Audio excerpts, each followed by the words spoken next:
Assalamualaikum warahmatullahi wabarakatuh. Oke, baiklah sobat yang berbahagia, kembali lagi pada channel kali ini. Nah, di sini saya akan membahas tentang pikiran negatif.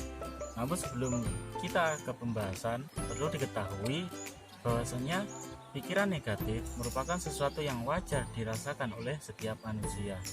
Nah, dampak dari pikiran negatif ini ada kalanya tidak selalu berupa hal-hal yang negatif pula, asal kita mampu dan memanfaatkan pikiran negatif tersebut untuk berkarya di banyak hal, tentunya dengan wadah yang tepat.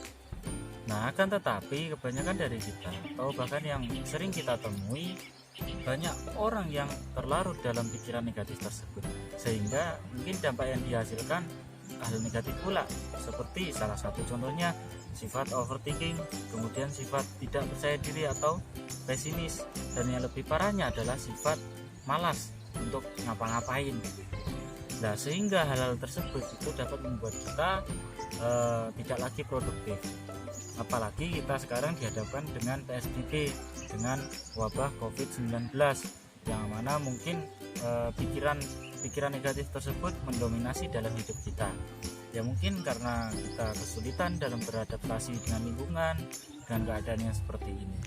Nah, dalam video kali ini kita akan membagikan atau memberikan tips-tips menghadapi pikiran-pikiran negatif tersebut, tentunya dengan pendekatan positif psikologi atau psikologi positif.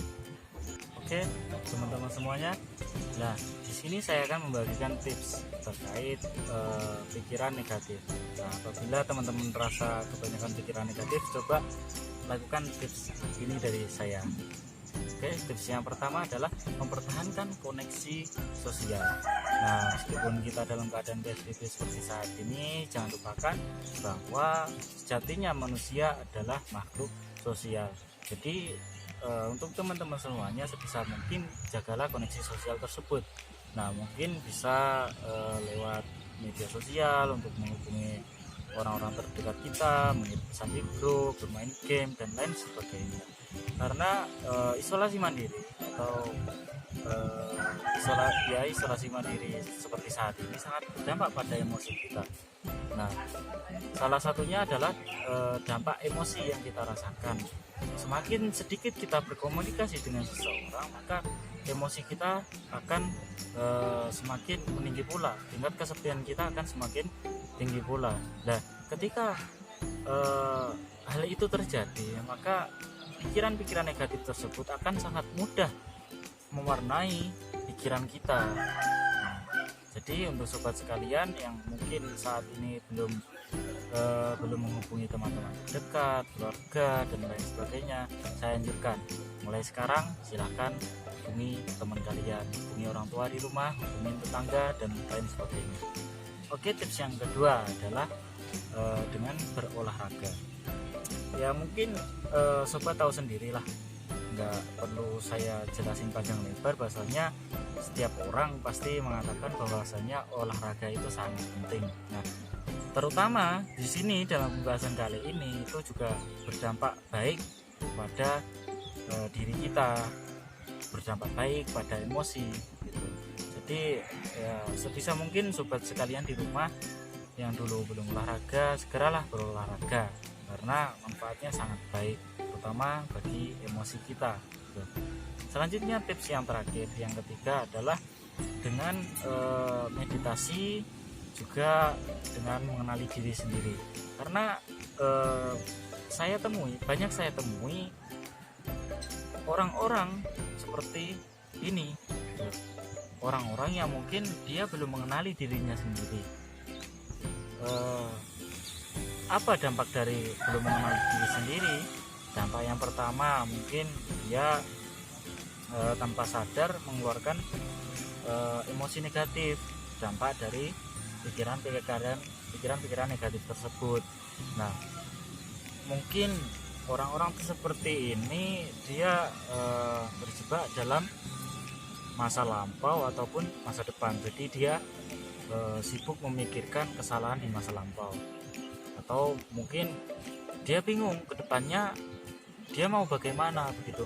Sehingga efek yang paling dirasakan atau efek yang paling bisa kita rasakan dari orang tersebut adalah dia tidak mampu atau tidak bisa bahagia di kehidupan sekarang, atau life in the present dia kurang karena terjebak dalam masalah masa lalu atau masa depan. Makanya saya sarankan bagi teman-teman yang merasakan hal seperti ini, segeralah cari tahu terkait meditasi yang benar dan mulai mengenali diri sendiri. Oke, jadi mungkin teman-teman sekalian, itu saja tips-tips dari saya. Masih banyak tips di luar sana yang disampaikan oleh para ahli, dan mungkin itu tips dari saya bisa membantu. Sebelum saya akhiri, marilah kita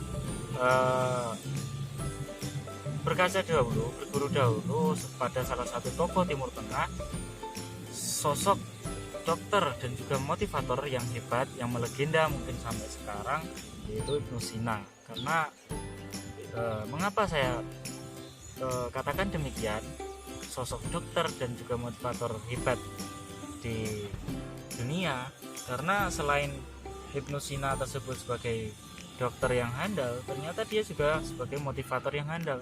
Salah satu contohnya, beliau pernah berkata bahwasanya ketika engkau menghadapi seorang yang sakit, jangan katakan penyakitmu tidak bisa disembuhkan. Katakanlah penyakitmu bisa disembuhkan. Kenapa? Karena sugesti dari Anda itu merupakan langkah awal atau sebagian dari obat. Pernah juga beliau mengatakan bahwasanya kepanikan merupakan setengah dari penyakit, sedangkan optimis adalah sebagian dari obat, dan kesabaran merupakan awal dari kesembuhan. Mungkin itu saja dari saya. Apabila ada kurang lebihnya saya mohon maaf. Wa akhiran, wassalamualaikum warahmatullahi wabarakatuh. Semoga bisa membantu.